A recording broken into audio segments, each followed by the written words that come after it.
তোমরা ইংলিশে synonym antonym পড়ো না ভাইয়া? পড়ো আশা করি।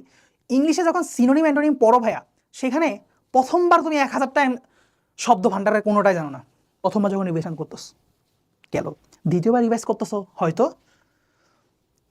500টা পারো, 500টা মনে আসতেছে না, ভুলে যাচ্ছ, তাইলে ওই 500টার পাশে একটা টিক মার্ক দাও যেগুলো তুমি মনে করতে পারতেছো না দ্বিতীয়বার রিভিশনের সময় হাত দিয়ে ঢেকে ঢেকে পড়ার সময়। তাহলে ওই 500টা হচ্ছে এখন তোমার পড়ার জায়গা, আগের 500টা তোমার মোটামুটি কাভার পড়বা, কিন্তু ইম্পর্টেন্সটা হচ্ছে এই জায়গায় পড়া কমানো, এই জায়গায় সময় বেশি দিয়ে পড়বা যেগুলো মনে থাকতেছে না। যে থার্ডবার রিভিশনের সময় তুমি দেখলা ওই 500টা যেটা পারতেছো না তার মধ্যে আরো 250টা পারতেছো, 250টা পারতেছো না, তাহলে পরের বার তোমার ফোকাসের জায়গা ওই 250টা লক আরেকটা কালি দিয়ে মার্ক করো।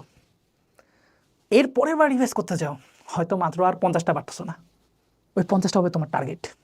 তাহলে ফোর্থ রিভিশনের সময় তোমার টার্গেটটা কমে গেছে, অনলি ওই 50টাতে তুমি টাইম দিবা আর বাকিগুলো একবার একটানে রিভিশন করবা। সো এটা হচ্ছে পড়া কমানো ভাইয়া।